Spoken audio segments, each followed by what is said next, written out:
Welcome. Yeah, I guess I'll say welcome. I guess it's like a podcast. I guess you want to call it that. Yeah. Okay. It's like a podcast. Welcome to our mining cases. Kenny and Case. K and K. Don't add another one. Haha, TM. Blizzcon predictions 2017. Mm-hmm. BlizzCon is less than a month away, and everybody does these every year. Yeah. And figured, well, hey, why not be like the everyman and, talk about things that everybody's already beaten to death. So, yeah. First things first, I'm kind of a little sickly, so I apologize for that. Second thing is that BlizzCon is many things, but we'll mostly be talking about World of Warcraft and what might happen there. Our ideas, expectations, and of course we'll open it to discussion. So I don't really plan on, since I don't play StarCraft or Diablo, I'm not really going to touch on either of those. Right, I can touch a little bit on them, not StarCraft so much. StarCraft's probably my weakest. Here's the Storm, Hearthstone, that's pretty downplayed. Another topic worth mentioning is that because of BlizzCon and it's the future, spoilers may be discussed. So if you're trying to figure, I don't think we're going to talk about the end of Argus because you don't know about that yet. Yeah, because as of right now, since BlizzCon's not out yet, the final raid, correct, the Antaurus. Antaurus is not out yet, so there are many that don't know what's going to happen.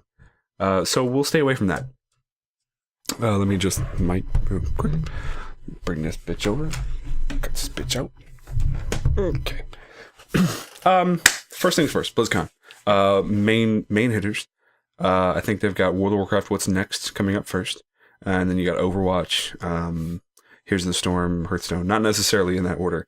We could pretty much negate Diablo because most of the Diablo development power is going towards Legion right now. Yeah. And the Warcraft team. So I doubt that. And they just had the Necromancer come out not too long ago. Well, they did, but the Necromancer was actually in full year development. So one character took a full year to pretty much come out. And that shows you how slow and draining it's been. So I doubt we'll see like a Diablo 4. I don't think or an expansion or anything like that. Yeah, I don't think we're going to see that. Or I guess another expansion because they're Reaper Souls. It'd be cool. I really like what Reaper Souls brought to Diablo 3, but that's said and done. It would be cool if I got some more attention. Right, correct. I think we both agreed that Hearthstone probably getting a new expansion. Yes. Now, what would you think as far as an expansion goes? Because so far they've had the Ungoro Crater Adventures. Yep. They've had the Uldaman Adventures for the Explorers League. Yep. They've had the Frozen Throne. They've had One Night at Karazhan. Yep. They've touched on it, right? They've touched on it with no, they had the Streets of Gadgetzan. Yeah, Streets of Gadgetzan. And then they had the Argent Tournament. Yeah, I can believe I forgot about that. Those are the first one. Yeah. I would like it if they're doing it with Lich King right now in the Frozen Throne. At least they did it with the Fireside Gathering. Is that co-optional raids? So like we had Karazhan, we have Molten Core, we had raids that we can undertake, and they were cool and interesting, but true to the deck, having co-op raids would be really interesting, I think. I think it would be really cool if the next expansion was based around Burning Crusade, or at least an aspect of Burning Crusade, like Black Temple, or maybe what is it? The Sunwell. Eye. Sunwell. Yeah, Sunwell. Yeah, Sunwell or the Black Temple would probably be the most likely. I think they would probably do Sunwell, only because I feel like Liam O'Brien, the voice for Illidan, isn't going anywhere like out of work. He's a very prominent voice actor in the community, but I feel like they're done. They're legioned out is what I'm getting at. Yeah. Blizzard and their IPs, they're legioned out. So like his presence in Here's the Storm was pretty downplayed. Hearthstone, he's present in the tutorial, but that's about it. Overwatch, obviously, you got the spray for when Legion launched. Yep. So that was cool. But in World of Warcraft, I think they're more or less Illidaned and legioned out. I feel like we're demoned out. That's a good point. We'll talk more about that when we actually get to World of Warcraft. But I think if they do anything for Hearthstone, it probably won't be anything Black Temple or just Burning Crusade. You know what I mean? Nothing that we've already Demon or Illidan related. I don't think, or even Gul'dan. But we'll see. But going with the statistically, the vamp of where Hearthstone is gone, I don't really see that being anywhere predictable. You know what I mean? Yeah. Because like the Streets of Gadgetzan, what an odd one. Yeah. And then it was a good idea. Yeah, the Adventures in Ungoro Crater. It was awesome. Oh yeah. I love their ideas, but I think it's safe to say that they're not predictable in the slightest. Yeah. Not to where anything else could be. Another idea I had is if they did something around maybe like Booty Bay or even the Plague Lands, like if they're just doing like an adventure in the zone kind of thing. I'd love like Sholomance. Kind of like how they did Ungoro Crater or the Streets of Gadgetzan, just focus on an area, not so much a specific dungeon. You know what? I could see them, actually, now that I think about it, I could see them focusing on like a Dragonflight, like the Bronze Dragonflight. Yeah. Some of that. I could see them doing that. Yeah. Okay. Oh, I know Chromie is on the key art for this year. Oh, yeah. Where did she pop up? She did. She didn't. Oh, well, the depths of Chromie. She popped in. No, she popped in. She's on the key art because of, she's in Heroes of the Storm now, isn't she? She's been in Heroes of the Storm. Oh, okay. For a while now. The latest ones are Junkrat and Anna. Yeah. And the Volskaya map. Yeah. So why is she on the key art then? Oh, no, wait, no. I don't think she... I think I'm thinking of last year's key art. You are. Yeah. Okay, never mind. I'm dumb. It's okay. Yeah, Jaina is representing WoW. Yes. So that tells us one thing, obviously. Well, no, last year they had Illidan and Chromie on. That's what threw me off. Right. Because I couldn't figure out what she was representing if Illidan was representing Warcraft. But anyway, that was last year. So. We are moving on to 2017, Kees. Thanks for joining us at 2017 Blizzcon prediction. Please tell me one thing. Who's president? Just tell me. Spoil it. I don't care. So, before we get political. So, Hearthstone, done. Here's the Storm. Probably going to get, well, I mean, I don't think they can, we talked about something like this with Overwatch. I don't think you really could do like an expansion. You could do a thematical patch, but I don't see much for Heroes of the Storm coming out. I feel like a new map maybe, because Volskaya just came out, Junkrat and Anna just came out, but those, I feel like people are inundated with, they're sick of Overwatch heroes, especially if they play Heroes of the Storm religiously. Maybe they like them, but I feel like so many people want certain things from like the Warcraft universe or the Starcraft universe or Diablo universe. It's kind of like... They get upset whenever they see Overwatch. Yeah, it's kind of like playing Smash Brothers. Yes. And there's only... Seeing another Fire Emblem character. Yeah, another Fire Emblem character or another Mario character. Yes. No, I understand. I understand their plight. I don't feel the same way because I really like Overwatch, but I understand. Yeah, Overwatch is... Then again, Heroes of the Storm had already been out for a while when Overwatch came out, so they're kind of playing catch-up. They are. No, you're right, because the weight of the IPs and what genre is or what game is present. Overwatch has a lot of catching up. Yeah, because with everything else like Diablo and StarCraft, it's like, we have a dozen characters from every title. Oh, Overwatch, we got Tracer. Yeah, we got Tracer in there. You like that? Yeah, so it's understandable they're trying to balance things out. Sure. But at the same time, like you said, it seems like they're focusing a lot on it, on just adding Overwatch characters. I agree. So I think we're probably going to see maybe a new character, because I know it does have its own what's next segment. Probably some stages, maybe a stage or two, maybe a new like event or mode, I guess maybe, because they did really good with Heroes 2.0. Yes, I love the change. I love the change from basic or vanilla to 2.0.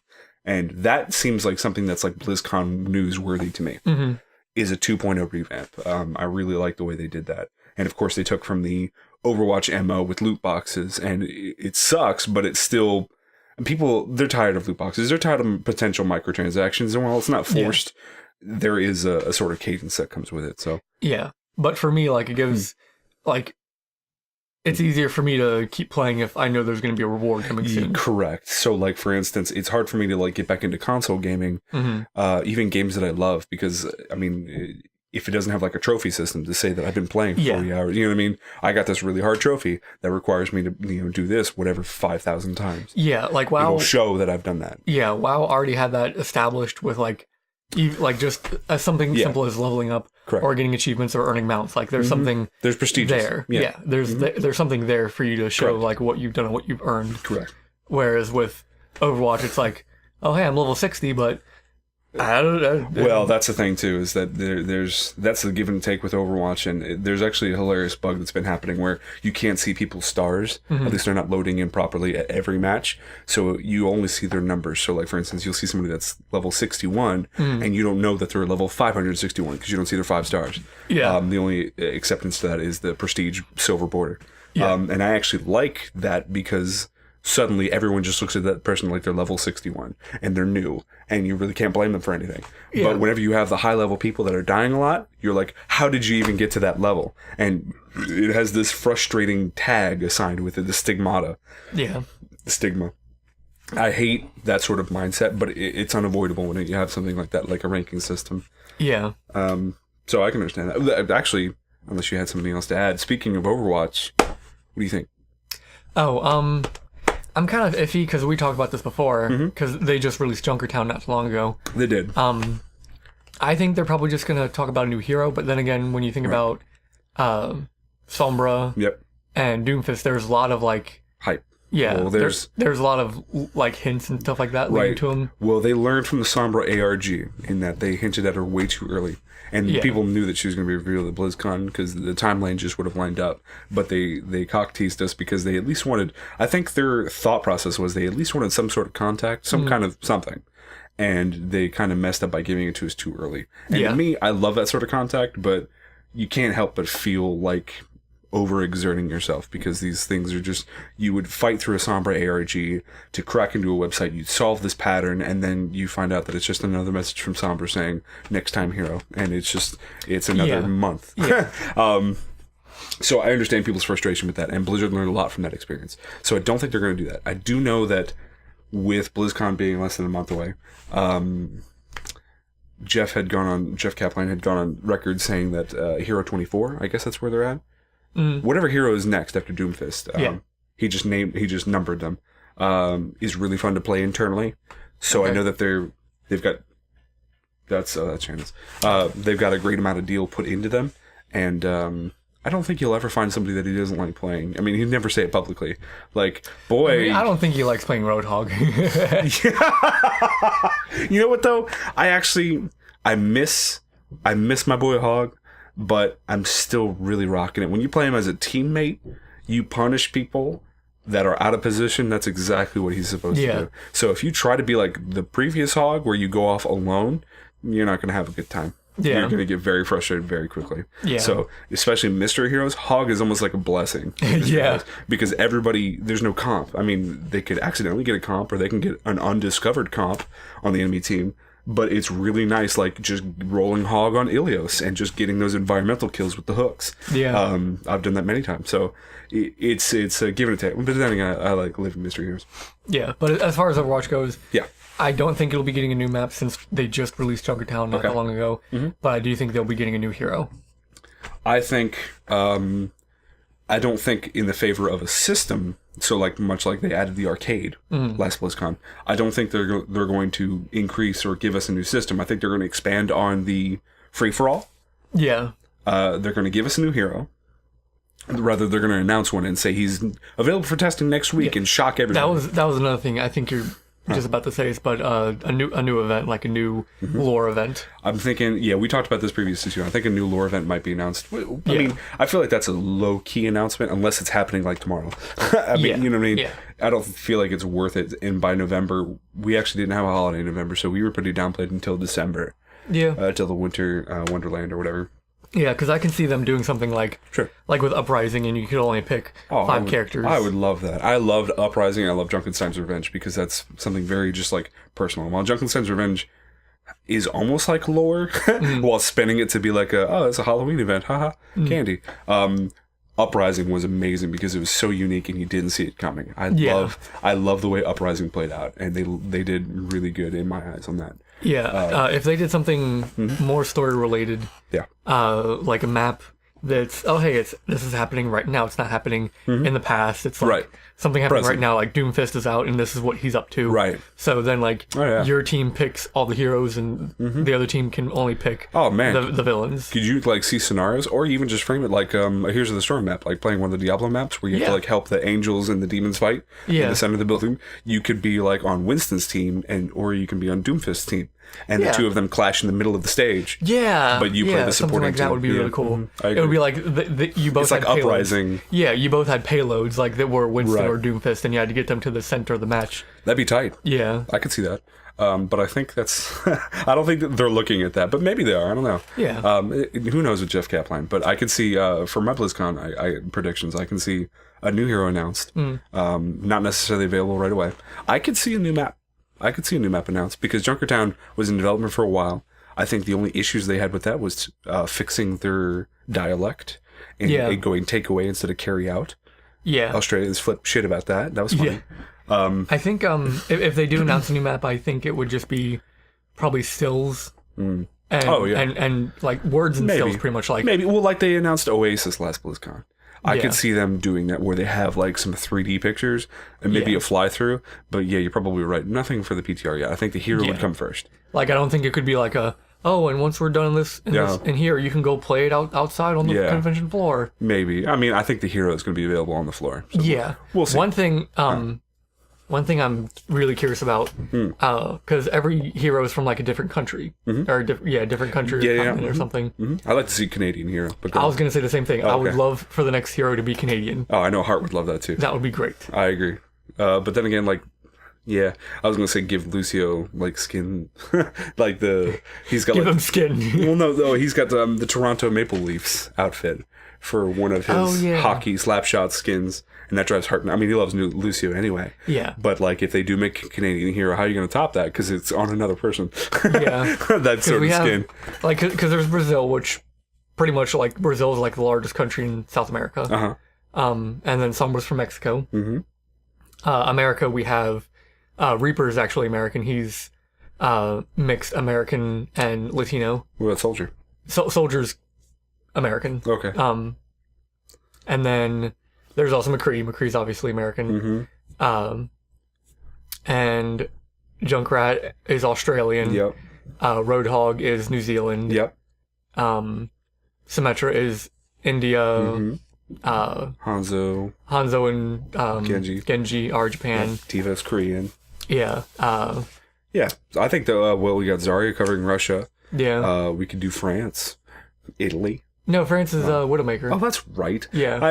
I hate her. And actually, you know what? I actually just had a match the other day where somebody was like, why me? I'm not even that good. And I died to this motherfucker so many times as like anybody in Mystery Heroes. I happened to roll like a diva. And as soon as the match started, I routed the entire enemy team just to get to this Widow in the back. And they immediately typed up, why me? I'm not even that good. I'm like, you don't understand. I hate Widow. I hate Widowmaker. I hate her on the enemy team. I will end you with my life. So, anyway, I completely it blew my mind because I hate her so much. Yeah. But yeah, Italy. Italy. Yeah. I do that too. Italy is a good choice. Scottish. Scotland. Oh yeah. Scotland would be a really good choice too. Oh man, that'd be great. So yeah, okay, so top picks. Italy, Scotland, or Canada. Canada. Can I get a hell yeah? I almost said Canada. I've done that. I've done that like, way too many times. Not Canada. Canada. That's it. You might as well show me Canada. Okay. Anything else on Overwatch? No. Well, I know. We just saw the patch notes before doing this. They're gonna make a few changes to Mercy and give Lucio a wall riding buff, and that's about it. Right. From what I read from that Lucio apparently got an unintended nerf. They were saying it's a bug. A patch broke him, so they're just bumping him back up to speed, which is fine. Yeah. I'm cool with that. I like my boy. And then Mercy deserves more of a nerf. I hate Mercy because here's the mindset behind this: is that Mercy was god awful. You would get the mentality of, if you're Mercy, you need to hide and let your team die so that way you can resurrect them and turn the tide of battle. And that's like a negative connotation, which is why they wanted to change it in the first place. Yeah, because when they made the changes, I was like, and they were like, oh, we don't want Mercy's feeling like they need to hide until their team dies and then jump in and res them. Mentality. I was like, wow, I never actually thought about that. That's because everyone does that. Yeah, you're right. No, the mentality isn't healthy. Yeah. But in the Mr. Hero side of it, you could spend a lot of ults. You can spend a lot of time, essentially, on a character that you kept alive to get an ult. Yeah. You could spend a lot of skill and attention to get a full team wipe, only to have it reversed by a Mercy that they just happened to roll and got their ult charge up. So they've been living for a while. And then they made this change to where now they have this stronger Mercy, and you don't get team wipes anymore. That just doesn't happen. So now, in a previous incarnation, when she could team res, you got team wipes. She team res. Okay, that balanced that out. That canceled that out and made it frustrating. Now she has a solo res. You spend your entire effort to kill one Bastion that's protected heavily, instantly res because that's all she can do. And then by the time you can get to him again, instantly res because it's only 30 seconds, especially if she pops her ult. I thought they made it a minute. Well, if she pops her ult. Okay. Well, I think it's actually 30 seconds. I think they're making it a minute. Or it's 30 seconds at default, and then it's 15 naturally. And when she pops her ult, it just instantly comes back. So she can res at 30, pop her ult, have it instantly back res someone else, and then it's only 15 seconds while she's in Valkyrie form. Which is what they're changing. Okay. So I think it's not severe enough of a nerf, because now they just added a second charge to her res, and Valkyrie doesn't affect it. It doesn't make it any faster. Which, I mean, it's going to stay at the 30, or they might have just bumped it up to 60 just now, but it definitely wasn't on a minute, I don't think. Either way, not harsh enough. Fuck that girl. I think, actually, I saw this argument from this Mercy main many hours, and I respect this person. But they said, give her like a resource meter and have other ways to do it, like other ways to spend it, so it's not just a resurrect button, but have something called faith or hope. And she built it up to, like, it costs 100 hope or faith to resurrect. And she gains faith or hope, whatever you want to call it, by doing different things. Well, that would essentially be an ultimate meter, though, right? Right, and that's why they had to go and elaborate, because people brought that up. She had to differentiate that, and I can't remember exactly how they did it. I guess similar to, like, Torbjorn's armor. Armor scraps, correct. Yeah. It's like a separate resource meter. And it'd be like a weird cap and weird generation to combat the fact that it's just being an ultimate meter.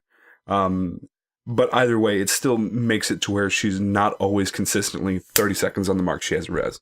It would make it to where if you're a good player, you can have it at 30 seconds. If you're a bad player or not healing enough, if you're just damage boosting and not healing, like Lucio being in speed boost, not healing boost, you're going to get your ability to res a little bit slower. Okay. That is what I took away from that. So maybe that wasn't their intent, but I agree with that. What if it's like a minute cooldown, but there are things you can do to reduce the cooldown? Speeding it up? Yeah. Sure. I'm all for the rewarding mindset, so I'm down for that. Yeah, so like if it'll be in a minute, but if you continuously heal for that whole minute, it'll pretty much speed it up to just 30 seconds or something. I think that's what we expect from Overwatch, but let's get on to the meat. Yep. World of Warcraft, what are your predictions? Okay. I have a little note here. He brought a note. They're obvious. I'm pretty sure they're going to talk about the new expansion. Okay. I would hope that they would have a trailer, not like a full cinematic, but maybe just a trailer, sort of like how they had with Lich King. Okay. And talking about new race and class mixtures. Okay. I'm almost 100% sure that they're going to be doing a zone revamp like in Cataclysm. Okay. Because world zones? Yeah. Okay. Because people have been mentioning this a lot, but we've been in post-Cata Azeroth for a lot longer than Classic. We were in pre-Cata Azeroth. That hurt me bad. Because I read that. That was like, what, 5 years, and we're going on 7 years? Yeah. That hurt. Oof. It was 5 years Vanilla WoW. Just about 5 years, I think, Vanilla WoW, and then we're going on that's so hard close to 8, I think. Right. I think this year will be 8 years. I think post-Cata. One of my strongest notions, and something that lines up with what they tried with Cataclysm, is the reason why the zones were scattered about at high level within Cataclysm. They were scattered about Eastern Kingdom and Kalimdor, was to get you back into your world. Yeah. And not that's the same reason they not made, in the capital. Yeah, well, yeah, that's the same reason they made Stormwind and Orgrimmar the capital, so you would spend more time in Old Azeroth instead of huddled up in Dalaran or something. Right, exactly. And they kind of failed to see that when it came to like Mists of Pandaria with Shrine of Seven Stars. Yeah. You just kind of stayed in Shrine all day. But the Veil was pretty until it got blown up. Yeah, I kind of... One thing I did like about... Or one thing Pandaria is my favorite expansion. Yeah. You can crucify me, listeners, if you want. I don't care. That's fine. But one thing I loved was that the Veil would change as the expansion went on. So like first you had the mine pop up, and then you had it completely scarred from Siege of Orgrimmar. Yeah. Yep. And people they're fighting for the fact that you don't have like a time walking instance thing to let you go see the previous Veil. Yeah, because like they do that with the Badlands from the Iron Horde invasion. Correct. You can go back to old Badlands, and you can go to Theramore before it got blown up by just visiting a bronze dragon somewhere in the area or nearby, I guess. It would be like, oh, let me change it back. Right. And I think people's justifications for why that's happening there and not in the Vale is because we're still going to those places at current and low-level content. Yeah. We're not in Miss Pandaria's sake. So, yeah. That is unfortunate. But going back to my point is that I see, and I agree with, and I thought this personally before seeing this, that if they were to, if they want you to reunite you and put you back into the world, they don't want you in a garrison. They don't want you in an order hall. Yeah. They don't want you in capital. Adding relevant level scaling world quests to the old world as a starting process for an old world revamp. Yeah. So I don't necessarily mean remake Northshire, remake Goldshire, because they'd probably get crucified if they did anything to Elwyn Forest in general. Yeah. Like especially the Moon Guard. The Moon Guard server would fucking... Oh, yeah.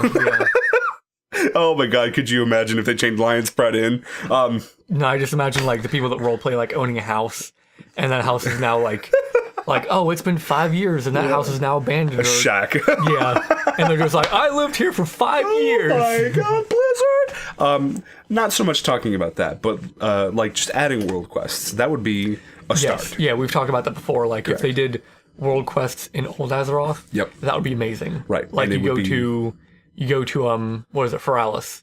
And it's like, oh, the ogres at Dire Maul, they're acting up again, so let's go. Correct. Much like how world quests work now. Yeah. You'd have to make a hell of a lot of them. Yeah, well, I but think it would keep you. I think like they don't have to go overboard with it, because like if you go to any zone on the Broken Isles right now, there's like a dozen Sure. world quests. Yep. Whereas I feel like with old zones, you can probably just get away with a handful, like 3 or 4. Well, I mean, imagine this too. So, what I meant by making them level scalable, heading, you just created a human, a priest human, whatever. You head out of Northshire and you go towards Goldshire. Suddenly, you walk into Goldshire and you get this world event that's going to give you 300 experience, and it wants you to put out some fires or something like that, or it wants you to wrangle some sheep that got away from the backside of the inn, or stop some murlocs. The murlocs are swarming; they're expanding from that lake and swarming Goldshire. Yeah. In doing that, you get experience, or maybe you get a currency that you can use later. As a new player, witnessing something like that, I'm actually helping this world, essentially. Yeah. Because as it stands right now, it's just like, go get me some kobolds. Yeah, go give me some Murloc fins. And at level 100, 110, you don't need to go to Goldshire anymore unless you're RPing. So Yeah. Or like doing a holiday event. Right. That's it. But then again, that would be some tough ass Murlocs if you were 110 fighting the same ones that level 3 was fighting. Yeah, I mean, I feel like they could do that easily now just because of level scaling and what we saw with the Legion pre-launch event. Yes. Like there could be a level 20 fighting along a level 100. Right. So then, now run with me on this, also with the Cataclysm pre-launch where they had like the elemental rifts opening up. You could do that with like, let's just say maybe our expansion predictions are void related, old god related, old kingdom related, old kingdom like Nerubian spires crack out of the ground underneath Elwyn Forest or whatever. Or what was it, like the holes open up in the ground. Yep. Yeah, not so much spires, but like a crack or something would appear and they would crawl out. Because I'm thinking of the Black Empire architecture, very spike related. Yeah. Either way, something much to the effect of like the elemental rifts that opened up, or like the Legion invasion, some kind of new enemies. That way, it wasn't like a Murloc just got fucking ramped on steroids to fight this level 110 person. Yeah. Even though they're like a level 10 threat. Yeah. That was another thing I thought about. Was I mentioned it to you is if they do level scaling, like if they do a world revamp, and they do level scaling for every mob, so you can't go back to Elwyn Forest and just sneeze on a Murloc or a bear and it'll die. That's kind of the beauty of it, though, because you look at like skinning as a profession. It was kind of nice to just be able to blow through a bunch of boars. Yeah, because then again, you would never get the sense that I can leave Elwyn Forest now. You know what I mean? Because you at level 10, you get there and you're like, I should go to Westfall. But if this fucking Knoll encampment right outside of Westfall is scaling with me, why would it? I mean, you want to do the quests, obviously, but you never feel like I've beat this zone. Whenever you see that their levels are gray and they give you no experience now. You know what I mean? Yeah, that's true. So I feel I know what you mean, and the intent is right. But thinking about it as a game design standpoint, but I think before we get farther with that, we should at least give what we think is coming. Yeah, because we got sidetracked. We got sidetracked hard. So what do two Blizzard is going to say? They walk up that stage. Hey, it's not Chris Metzen, but it's probably Ian Heskostas. Yeah, and his two buddies or whatever that always appear on stage with him. Yep. So yeah, just new expansion. Yep. New race and class mixtures. Yep. And old world revamp. What is your expansion prediction? Oh, my expansion prediction? Mm-hmm. Pretty sure it's going to be. It's either going to be two things. Yep. Either it's going to be the South Seas expansion that people have been talking about for years. Yeah. Or this could go hand in hand because you can still when the Legion came back. Yeah. And it's like, oh, let's go to this Broken Isles. Yeah. Because they could have done an expansion about the Legion without having to go to the Broken Isles. Correct. Because the Legion, they're from fucking space, so they can go anywhere. It's true, but I think the way they wanted to frame it, especially with Gul'dan, the Tomb of Sargeras, I think they wanted to frame it that way. And I think they did well. Yeah. But you're right. But I feel like if they did the Black Empire... Yep. That's kind of hard, because if they did the Black Empire... It's all over. Sort of? Because we dealt with it in Northrend, right? Yeah, well, it was the Nerubians in Northrend. We have the AQ but I mean, in Classic. Like old Azeroth, there's only Silithus. Like that's the only place they're in. They are in Ungro Crater and Tanaris and Feralis. But that's just like that's kind of like I guess distant outposts. But I also don't see, like, if we're on the high seas, I don't see the Black Empire being the focus. So, like, if you look at Legion, if you look at Legion as a whole, you can assess the threats. So, essentially, we had Gul'dan, we had the Emerald Nightmare, we had, Gul'dan at the Nightwell, then we had the Tomb of Sargeras, and then now we have Argus. So, if you were to say, okay, well, here's South Seas expansion, the overarching enemy would be whatever image of N'Zoth, I guess. Yeah. This old god that's still wreaking havoc somehow. And we could have downplayed elements like Queen Ashara, who's still not taken care of. We could have the Zandalari Trolls. We could have the Bloodsail Buccaneers. We could have the Black Empire just alongside them, banding arm in arm. So there are many different possibilities, I feel. And it doesn't have to be so Silithus and Feralas can be a place that we go. It could be a place that you go, like much like you maybe go maybe like a pre-launch event. Maybe like a pre-launch event, but I think they'd be prominent unless they take over something. So like, let's just say they unearth from Silithus, and it's a pre-launch event. Yeah.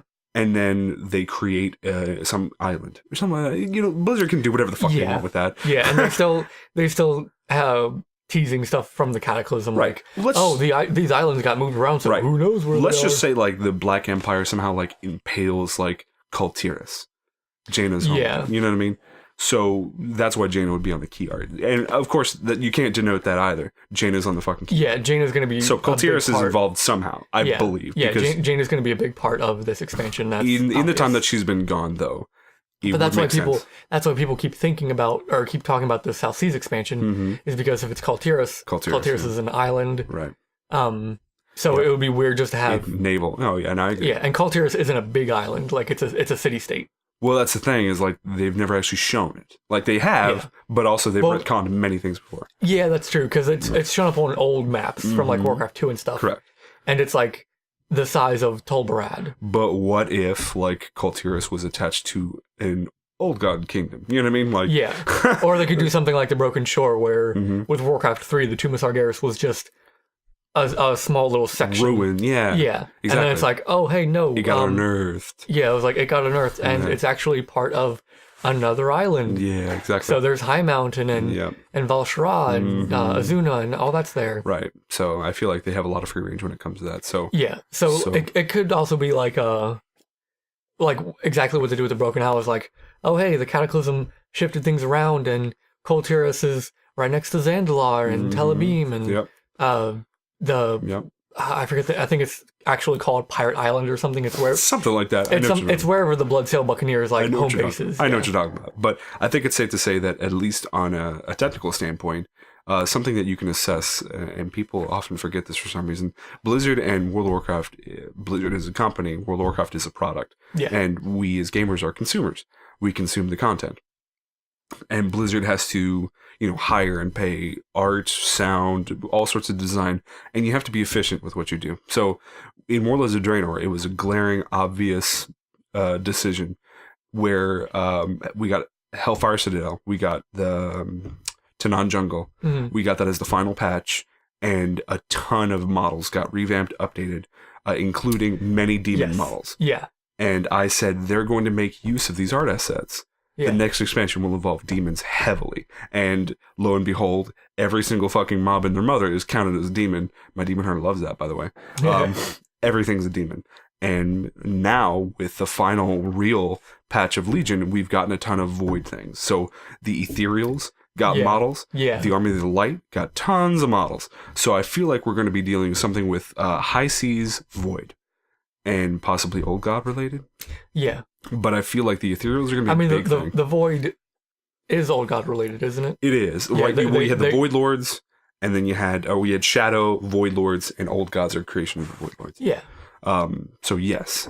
But I feel like Ethereal, the fact that they went out of their way to update these Ethereal models. Yeah. That says something. And it says more than... And Locust Walker kind of leaves things... Yeah, they're going to... What is it? They're going to use the Ethereals more than just a few quests in Argus. Correct. You get your money's worth out of using them again. Yeah, because for the next expansion, when we level through Legion content again, once you hit, like, say, 110, are you going to go to the next expansion, or are you going to go through Argus and do all that crap? No. Yeah, you're going to move on to the next Right, exactly. Kind of like when we hit 100 now in Draenor, or 98. You don't even go to Tanaan. Yeah, you don't go to Tanaan, you're just like, I can get the fuck out of here, thank God. Thank God. Yeah. And really, all expansion contents are like that, but... Yeah, you can always go back and try for mounts or transmog items. Also going with, like, for instance, what Argus patches brought to us mechanically. So, for instance, I use this as a good point of reference. The Netherlight Crucible is odd. The Netherlight Crucible is a great way for advancement, but it almost feels like a big... feature like reforging, in fact bigger than what that's what I was thinking, because I was like, they got rid of reforging, but it's a big feature for the last content patch. Like, this doesn't make any sense. This sounds like a feature that would have launched with an expansion, or it would have launched with Legion. It would have launched it sounds too big for just a minor patch. I mean, we're on Argus, so that's a big patch, but just run with me on the idea. And we're also in a ship that goes from place to place, and the ship is our hub on Argus. Yeah, we've talked about this before, I feel like everything is already in its framework for, like, a High Seas expansion. We'll be on a ship, and that'll be our main power hub that we power up, like the heart of the Vindicar, where you can choose your buff that keeps you out in the world. Everything is already laid out for us mechanically. Yeah. It's the best of, like, the garrison mechanic. It's the best of the order hall mechanic. You have a missions table there. Yeah. You can reroll gear there. You have your 2 rep vendors there. They can do a lot with that. And I feel like incorporating your artifact power, your artifact weapon, because they don't want to keep those to the next expansion. They could make that instead like the cannons on your ship. You get armaments, you get ammo, you get something for your ship to make things easier and stronger as you go. Yeah, so basically, instead of it'll function a lot like Argus, or what you're saying, or what you're thinking. Yes, is it'll function a lot like Argus, but instead of a ship going from Korkun to Makari, it'll be a ship, like a boat or a ship, going from island to island. And I think that would work great. My only idea, I think they would all be connected because you would still probably need flight paths. Sure. From area to area. Sure. But I'm thinking something like your ship is at, say, Island 1, and you're at Island 3, but your ship is still at Island 1. So you can move your ship to Island 3, and you can get a buff while you're at Island 3. Interesting. Yeah. Oh, I see what you're saying. Yeah, sort of like the buff that the Neville, or whatever it is, from the... what's the ship from Argus called? Vindicar? Vindicar, yeah.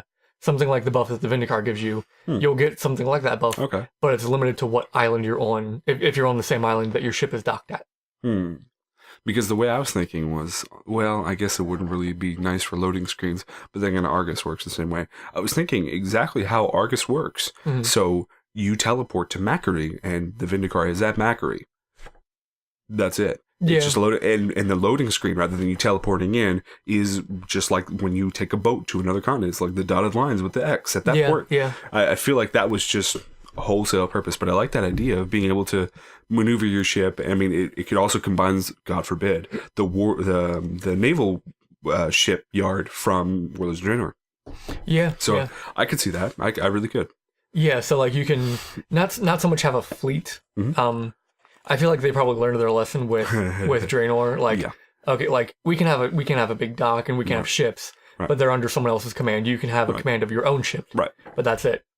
And you can still have a table there that helps you give upgrades to your ship. Yes. Like, oh hey, you have this upgrade, so now you can use like how the rogues have grappling hooks. I like that. Yeah, so it's like, oh, you have this upgrade now, so now you can use grappling hooks or whatever out in the world, or you have buccaneers with you, or corsairs with you. Swashbuckler. So much like a garrison power, you can use that to summon a group of pirates or something to help you fight a mob or something. I like as a paladin, you can get Lady Leandrin really early on as bodyguard. You just summon her and she's just like Blood Knights, and she just charges through everything and stuns them. Yeah, it's really cool. So I didn't like the garrison from Draenor, but I like the garrison power-ups. Right. Well, that's also much to that effect. When we got the naval shipyard, that was very late to Warlords.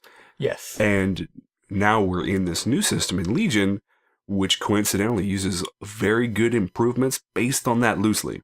So like the order hall, the missions, the fact that you just have a few followers, you don't have a fuck ton, and you power them up in a certain manner and they counter certain things, which already existed in Draenor in the base garrison, but the way they go about it and researching and having them send to like get your raid mission for you. So they don't just get you a raid piece of gear. Yeah. They get you the quest to go there your fucking self. Yeah. I feel like that was a good mentality to have. So I like that. Yeah, I just actually had a thought while talking about this. You know how in Draenor, how you had your garrison, there's level 1, level 2, level 3. Yes.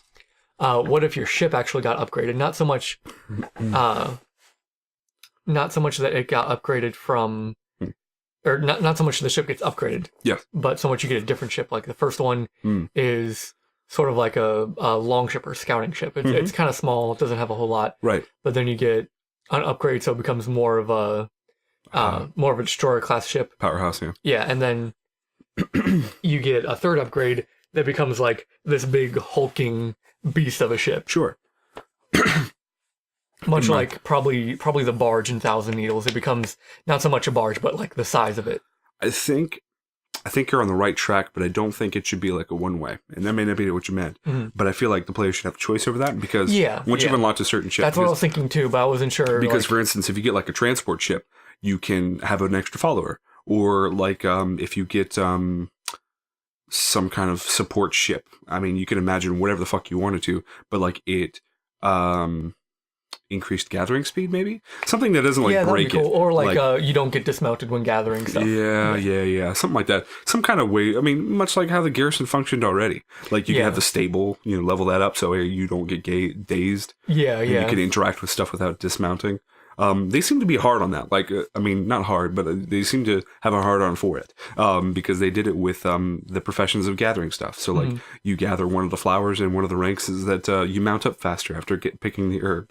And while that was very trivial, if you had like the stirrups on to where you never just dismounted anyway, it was still it was an interesting concept, and I like that sort of idea. So I don't think they're going to abandon that mindset just yet. Yeah. So as far as our predictions go, I think did you cover everything? So water-based, Void Lord-based, Cultyrus, Jaina Proudmoore is important. It's hard to say because they've hinted at a lot of things, like Jaina being on the key art. I'm not going to say spoilers, but the image that was released for the ending of the next right, the end of our Antorus. So that is hinting at something else. Right. So it's like 2 or 3 different things are very, very likely, and we don't know if it's going to be a mixture of all 3, or if it's going to focus on 1 or just focus on 2 or something. But yeah, what are some of your personal hopes? Like what are some changes to the game you would like to see, or what are some things that would be added to the game, like a new system or a new mechanic that you personally would like to see? I don't do a lot of PvP, so that already counts any of that out. I do a lot of PvE, raiding, dungeons. I like what they've done with challenge modes, mythic dungeons, mythic plus keystone modes. They've taken a Diablo aspect to them, and I hope they carry that over. I don't see them not doing it. I did like challenge mode dungeons just because Like once you gear up, essentially, you're pretty much done with heroic dungeons, unless there's a piece of gear, like a piece of transmog gear. Well, challenge mode made me upset because it always dumbed you down to a certain item level. Yeah. But Mythic Plus, you can go balls to the wall as hard as you want. Yeah, Mythic Plus was also kind of good. I didn't like for me, I'm more of you're a raider. I'm more of like the casual single player. Like I don't I have a guild, but I'm pretty much the only active person on my guild. Right. So and I'm doing stuff very much just on my own. Yes, right. When I do raiding, you're the solo player. Yeah, it's an LFR. When I do dungeons, it's through Group Finder. You're technically a majority. I'd say. Yeah, I know I'm a majority, but like... Right. No, I know what you mean, though. Yeah, so it's more like... doing Mythic Dungeons is something I really wanted to do. Yep. But it was something that was hard for me to get into to do. Right, sure. Because it's like, I have my guild, and I've been here for a long time, and I don't want to leave because, various reasons. Yeah.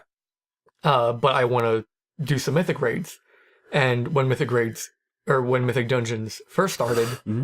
I did like 4 or 5 of them like back to back to back, and that was so far the only time I've done Mythic raids or really? Mythic Dungeons, really? Yeah, the pre-made group finder is really good for that. Yeah, but like usually they're all looking for like, oh, you need the achievement, you need to know the fights. It depends. Like, what helps bring that into relevancy, and this is why I applaud Blizzard, is that there are weeks. Like, for instance, there's one where you have to complete 4 Mythic Dungeons, and you get a heroic raid piece of the current gear. So Tuba Sargeras right now. Yeah.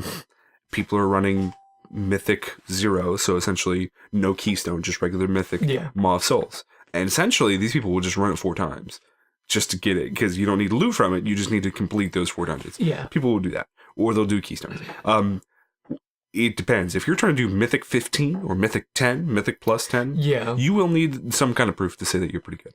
Yeah. But you could easily find, because there are also people doing quests, like for, I was helping Shannon with the Balance of Power, the Artifact Appearance quest. And I found 2 people like instantly. I didn't even have an item level requirement. I was just looking for people. And like an 870 signed up and a 900 signed up. And I went boop, boop. And then we just went to Darkheart Thicket. I mean, it was easy. Okay. It was so simple. But I'll have to help you. That's a topic for another day. Yeah.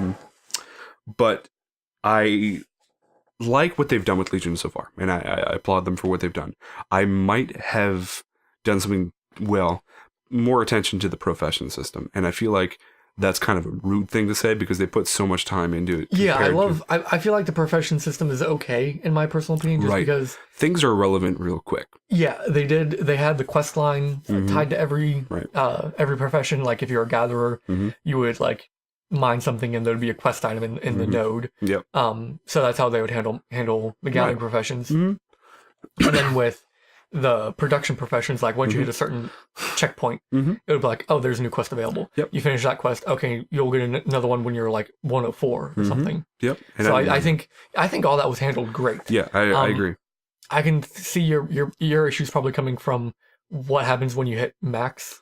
Sort profession. of. I like so whenever you hit like 800, you get something usually iconic to your role. So for instance, with Alchemist, you get the pattern for Cauldron, only at 800. So that lets you put down a Cauldron and it works just like it did in Cataclysm, which I love those Cataclysm Cauldrons. Their model could be better because it's literally just a little black pot and very hard to see in a raid. Oh, okay. Whereas prior, they had the Guild Cauldrons and they looked awesome. Yeah. So I know they have it in them. Yeah. But engineering, is my problem. And any engineer is crying right now. Engineering has gotten, 0 love. So on Argus, they got the gravity slippers. I don't know, man. Gun shoes are nice. Gun shoes. Come on. Come on with that.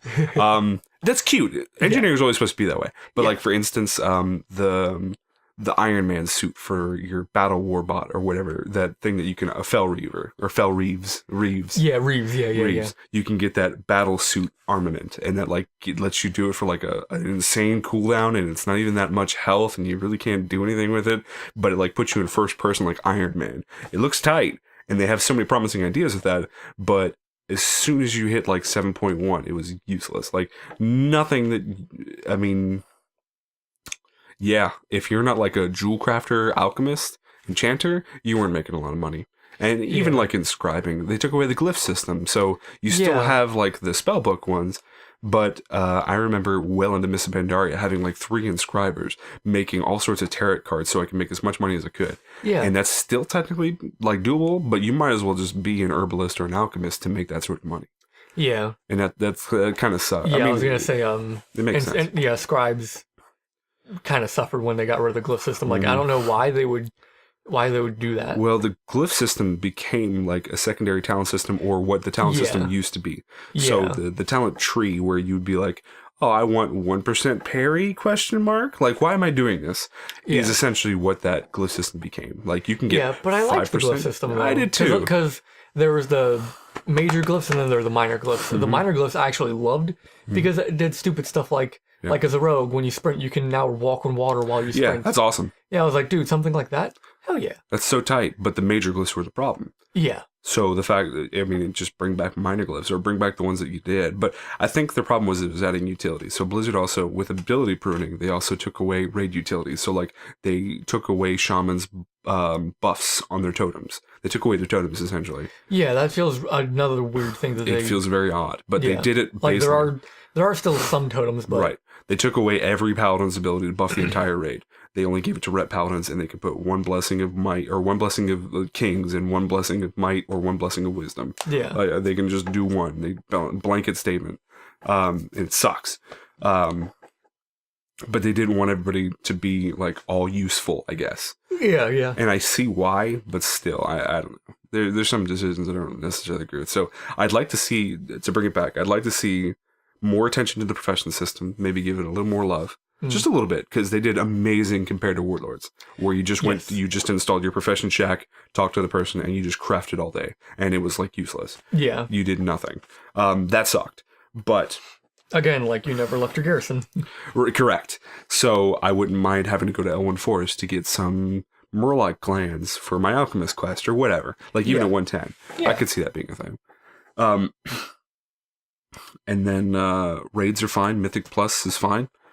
I'd like to see mages removed from the game. That'd be great. I hate mages. I do. And that's like a personal thing. I like them canonically. I don't know. I always make fun of mages.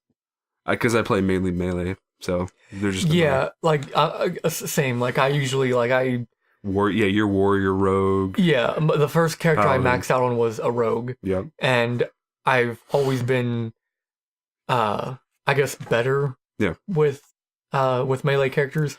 Whereas with ranged, it's like, what am I doing? Am I doing this right? I just died. What did I do? Yeah. Well, they make up for the fact that you're ranged, so you can't take any damage. Like, especially with the... But then again, like, as a mage, like, if something gets close, it's like, you just run away. I know if as a frost mage you can freeze stuff and stop it, but like... Yeah. Blank, but like a hunter has his pet to make up for the armor loss. You know what I mean? And the distance loss. Yeah, and a warlock has their demons. Yeah. Mm-hmm. A druid, if you're a boomkin, you're just screwed, I guess. No, they get more armor when they transition into boomkin form. And they also have typhoon, and like they have I think wild charge gives you disengage. I guess I'm not sure if they still kept that in. I thought wild charge was a... It depends. Oh, it changes? It changes, per form. Yeah, because on humanoid form, it's just a reverse life grip. You jump to them. And on kitty form, it blinks you forward and stealths you.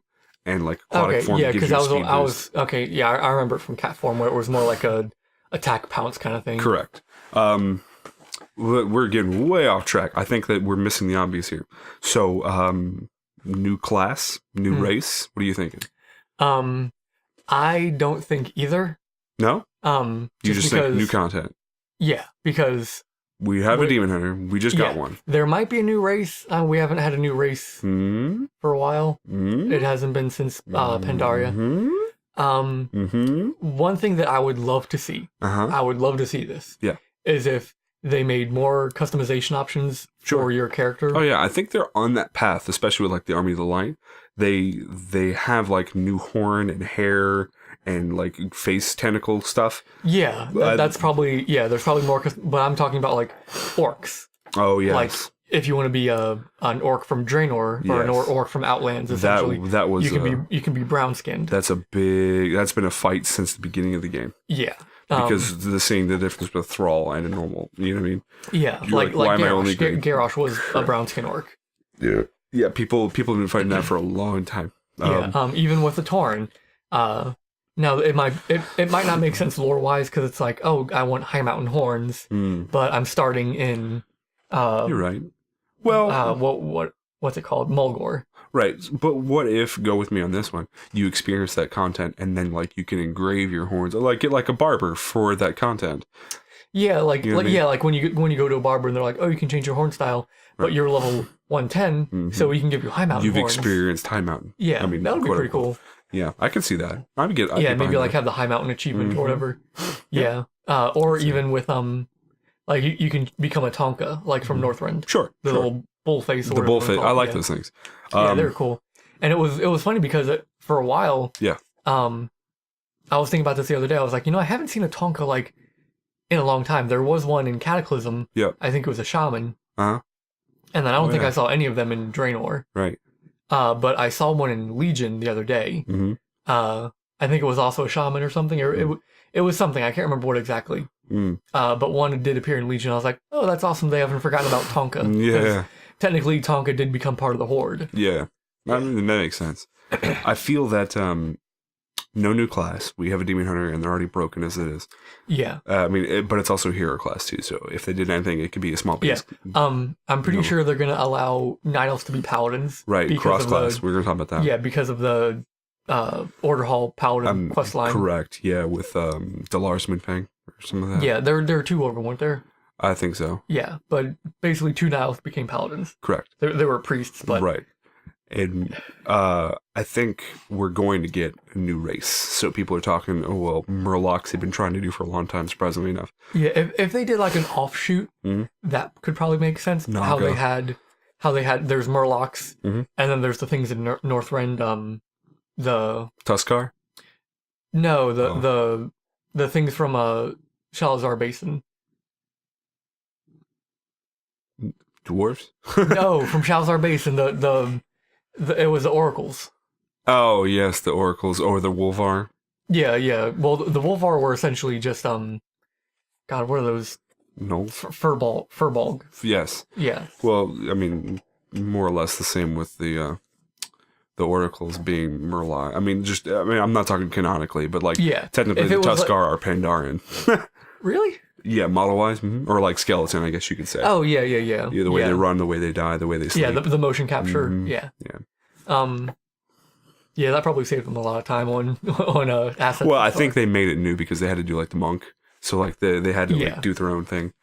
So I think they're just based loosely on it. Yeah. But as far as like running animation stuff goes, I think a new class is coming, or not a new class, new race. New race is coming. New class, they're gonna chill.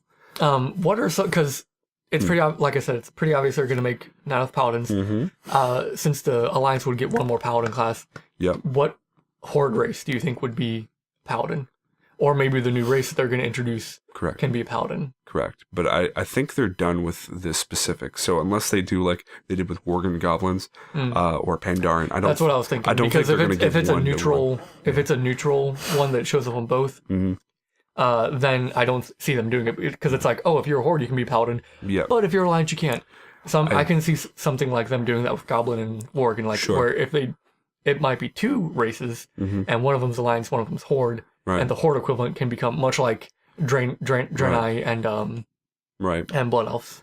See, I was thinking maybe Troll Paladin? Troll, I mean, that would make a lot of sense, actually, because Trolls can be priests. So, the light can answer them. And I was also thinking about their shield and sword work with, like, as being, like, a warrior. So they're familiar with that. Yeah, actually, yeah. But, like, definitely couldn't see an undead. I mean, I imagine he'd just be evaporated. Well, they could be priests, can't they? Yeah. Okay. Lore-wise, because I remember reading something about this. I think it was back during Cataclysm or something. But it was... The undead can will the light, but every time they do that, there's just pain surging through their whole entire body. So they can will the light, but it is incredibly painful for them. I wouldn't imagine they'd be paladins. And lore-wise, there actually have been undead paladins. It's weird. I don't know how they answer that, but it happens. But it's happened. I could see Troll, I think, the best. Yeah, Troll's probably the most likely. Definitely not Goblin. I don't think you could pay them enough. Or they'd have to find a way to make money off of it. Yeah, are there Goblin priests? There are, aren't there? Yeah, they are. Yeah, so that's weird that... Yeah, they're Goblin priests. Yeah, with how goblins work lore-wise, that there would be priests. Yeah. That is actually very weird.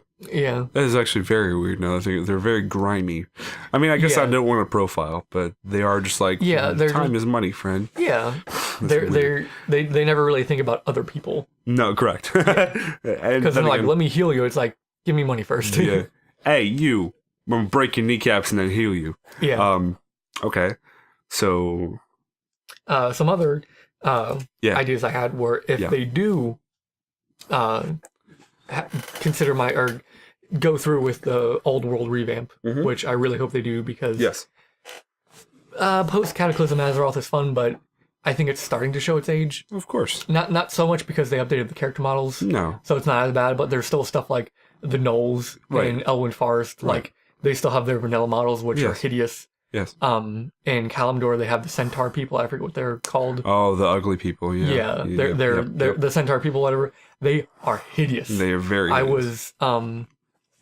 It's that one Draenor artifact you get from archaeology that teleports you at random places throughout Azeroth. Yes. One of them threw me in Wailing Caverns. You poor soul. Yeah. So I was at the entrance to Wailing Caverns, and I was like, I don't think I've ever actually been to the entrance of Wailing Caverns. I was like, holy shit. Yeah. So I was leaving. And there's like a group of them right by the entrance. Yep. So I was like, I haven't actually looked at them in a long time. They're ugly as fuck. I was like, let me zoom in. And I zoom in. I'm just like, oh my god. Yeah. Ow. Fucking cat is here. You can go. But I feel like maybe they could update the older models because much like they did with orcs. Right. When they did Draenor and they updated the orc models. Yeah. There are hundreds of thousands of orcs around Azeroth. There's the rogue clans that aren't with the Horde. Correct. There's the same with human models. Yeah, there's the Blackrock. Defias. Yeah. Actually, I found out there's a ton of human models they haven't updated. They still have the old models that are like really hideous. There's even the ones in Northrend that have the alpha, like the World of Warcraft beta. Wow. Human models from like 2004, 2003 or something. Wow. Yeah, it's pretty weird. Damn. Because I was actually doing the we're getting off topic again. Yeah, that's fine. Because I was going to start a whole nother story. That's fine. Don't do that. But yeah, when they did the orcs, you saw the orcs in Blackrock Mountain get changed. Yep. All the rogue clans and mobs. They got their money throughout the world. Yeah, got their characters remodeled. Mm-hmm. That was amazing because now you're going back to vanilla content and the character models look fine. Right. But then there's stuff that have like the unique models, like in Northrend, there's the Zoldrak or the Jakari trolls. Yep. They have unique models, so their models aren't updated. There's the Tuskar, not the Tuskar. Well, the Tuskar are getting old as well. Yes, they are. And then there's the Tonka. The Tonka are getting old. They're showing their age. Yep. I know they were talking about getting a Worgen and Goblin character model upgrade. Yeah. But that during Draenor and everyone else got theirs, but they were kind of pushed to the back burner. That was way late, yeah. Yeah, because they were still relatively new at that point. Yeah. And I feel like Goblin and Worgen models still hold up. Right. And I feel like, we're not saying this to take advantage of thinking like, oh, assets are free and they have all the time in the world. Yeah. We remember how long they were talking about character model upgrades. Oh, yeah. Because they talked about that, I think, in 4.3 for Cataclysm. Dragon Soul. Yep. Yeah. Mm-hmm. And we didn't get that way until Draenor, so it was a long time until we got that character model patch. Right. So I'm thinking revamped overworld and with that new art assets or rather up-res skins. Yeah, and it wouldn't really have to be for that many because there's like if you think for mobs that aren't like already playable races. Yeah. Like there's the Naga, but the Naga were the Naga's got new models for Legion, right? Yeah. Mm-hmm. They did. So there's that. All they would really have to remodel. Yeah. Are the Quillbore that appear around the Barrens and stuff. Yep. The Centaur people, the Gnolls, and that's really all I can think about for now, or at least humanoid. Oh, I was about to say old school animals, the old harvesters in Westfall. They appear in other places. Yeah. The ghost models. Yeah, I mean, I feel like Deadwind Pass. if they did something like the wolves and the tigers and stuff, I feel like that would be too big of an undertaking. Huge. That's what I'm saying. Huge. But I feel like if they start small, just with a handful, like just a small handful, I think it would be a lot easier. Right. Well, at that point, like you get into this dilemma. Like, would you rather them start working on content or set aside some people to like do the models? You know what I mean? Yeah. So, would you rather want like a new battleground? I mean, I don't care about battlegrounds, but would you rather want a new dungeon or would you rather want like half of Eastern Kingdoms remodeled? You know what I mean? Yeah. So, I mean, there's a give and take. Game development, it takes time. So, another thing was the zone revamp. Yes. Things that I would like to see. Yes. If they do go through with a zone revamp. Let me hear it. Is the Western Plaguelands. Yep. With Cataclysm, how it was like about 50% healed. Like there were areas that you couldn't even really tell. Right. What I would love to do, this is just purely in my mind. Yep. What I would love for them to do is if now post Legion Azeroth, we go to Western Plaguelands and Western Plaguelands is fully healed. Yep. Except for maybe like a cave or something where there's we've actually talked about this before where Skullomance is like the last bastion of the Cult of the Damned. Right. Or was it Skullomance and Stratholme, that was it. Yeah, those two are like the last bastions. Well, Sure. Not so much Stratholme, because my idea is Western Plaguelands are completely healed and are no longer called Western Plaguelands. It's called Northern Lordaeron. And Andorhal's fully healed. Hearthglen. Oh, I'd love to see Alliance capital north. Yeah. You know what I mean? Yeah. But then again, it would be so susceptible unless we could agree with the Horde, because we'd be between Undercity and Blood Elfsville. Yeah. It would be getting attacked all the time. Yes. From both sides. So, yeah. I don't know. Same thing, like another idea I had was, what if they start using Gilneas? Because Gilneas is just a huge area. Yeah. It's a whole zone that... It's a beautiful zone. Yeah, it's a whole zone that you don't use after... Correct. The starting... After the starting zone. Same thing with the goblins. Yeah. Which is why another thing I was thinking of is if they do like a High Seas expansion. Yes. That... Echo Isles or whatever. Yeah. Lost Isles. Kazan. Kazan could be...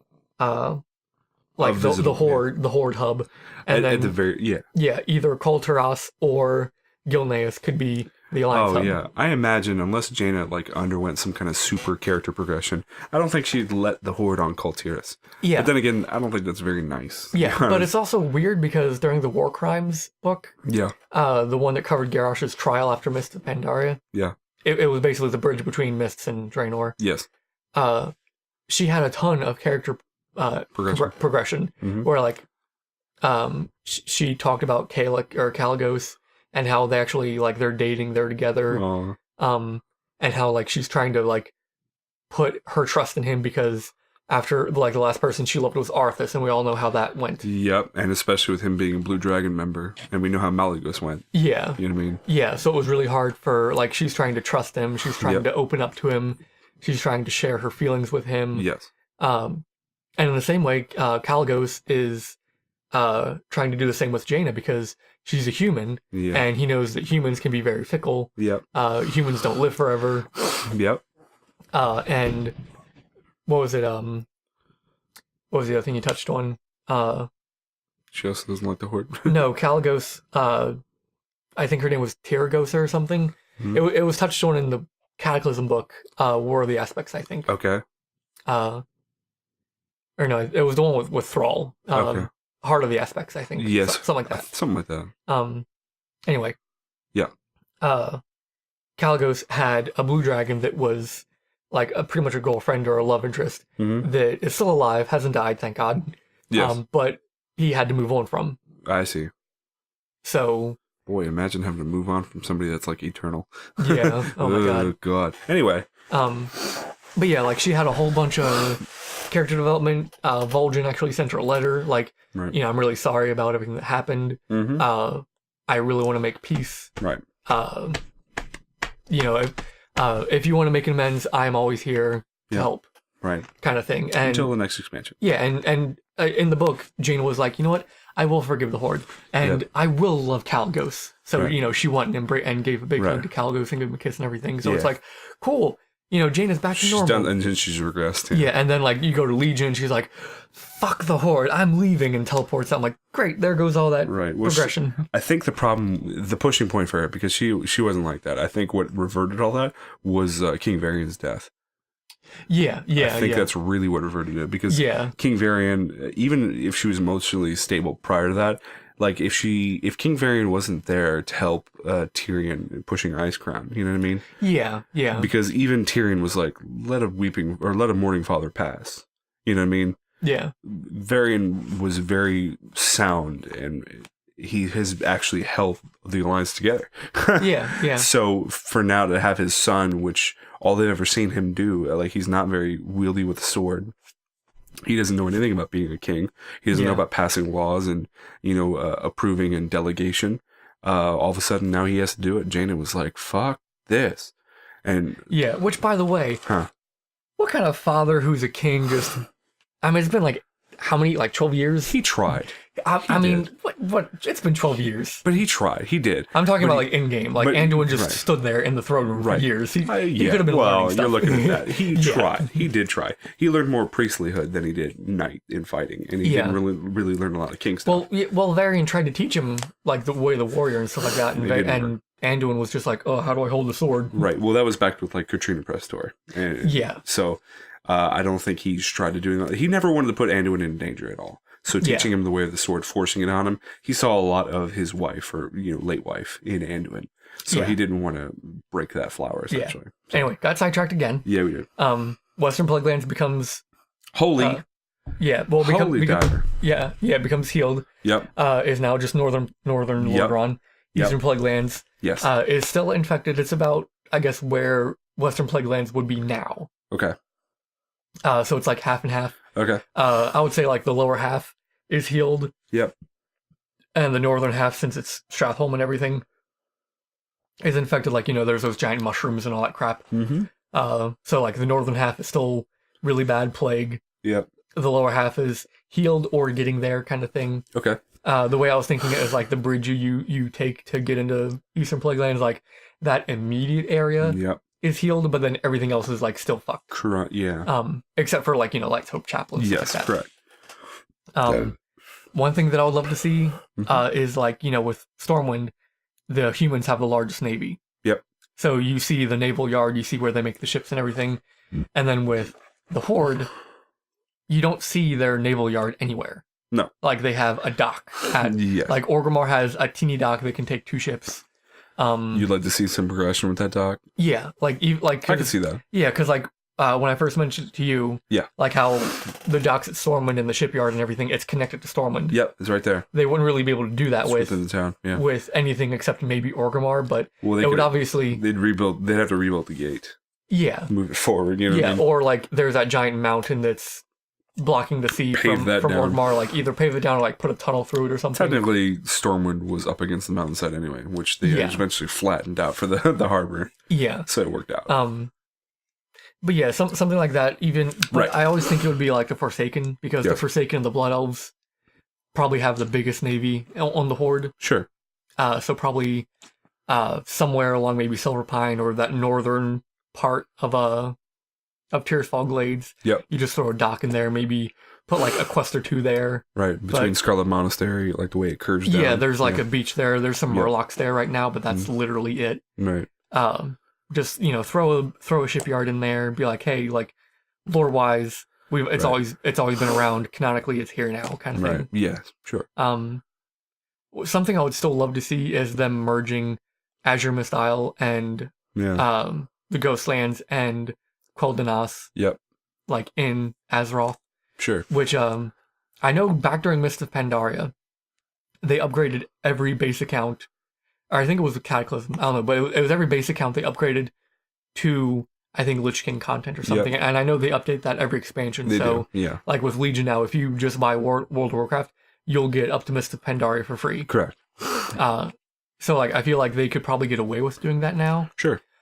Just kind of like, because the loading cell or whatever, Outland is in the same cell as Azure Mist, Blood Mist, Yes. Ghostlands, and Koldanos. Correct. It's like there's a continent of Outland, and then to the northeast... Yeah, same instance. Yeah, to the northeast is Koldanos and Ghostlands, and then to the southeast is Azure Mist and Blood Mist. Correct. So I feel like they can probably just get away with removing those chunks from the map and then popping them. You want it to be more fluid and seamless. Yeah, so there's not a loading screen, and you can fly over Strapholm, and you can fly in Ghostlands, and you can fly in Azure Mist Isle and everything. Right. Yeah, I do know that Silvermoon City is very much still broken, much like the old world was before. Yeah, they can patch that. I wouldn't say patch it, but they can fix it. They can fix it. Well, that's what I mean. Like, that's why Kata took so long. Yeah, because Orgrimmar used to be the same way. Yep. Stormwind used to be the same way. All the capital cities used to be the same way, because it's like they're going to be on the ground looking at this. We don't care. They're not going to be up there. Yeah. Blizzard still does that technically.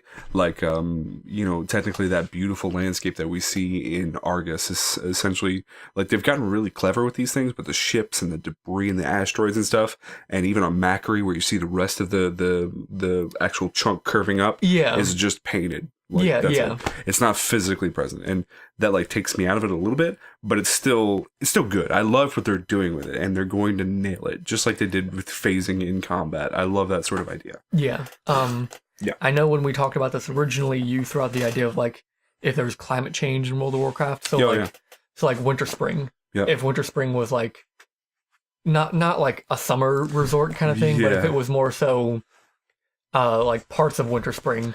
Like the snow was melting, and like there's the Night Elf ruins in Winter Spring to the south, where like there's a frozen waterfall and there's Night Elf ruins like and a lake. So like, what if just around that area, like probably the southern half of Winter Spring was thawed out, right? Or the climate change was taking place there. Like for instance, depending on like how the maelstrom shifts, really, I guess is how they determine the climate of like the waters, at least, like Stranglethorn Vale, some of that becoming frosted over, or something like that. Yeah, or because they have that storm in the middle of it now, the little whirlpool. Oh, Stranglethorn. Yeah, stuff like that would be things. I would also like to see Fellwood try and get healed. Oh yeah, me too. Yeah, because post Kata, me too. They were like, oh hey, Western Plaguelands is being healed. Right. Fellwood. Oh, there's like a shit ton of druids there, but I don't know. So I think before we get too crazy, let's summarize. So BlizzCon predictions and expansion. We don't really see a class coming. Demon Hunters are fun enough. Yeah. A new race, possibly.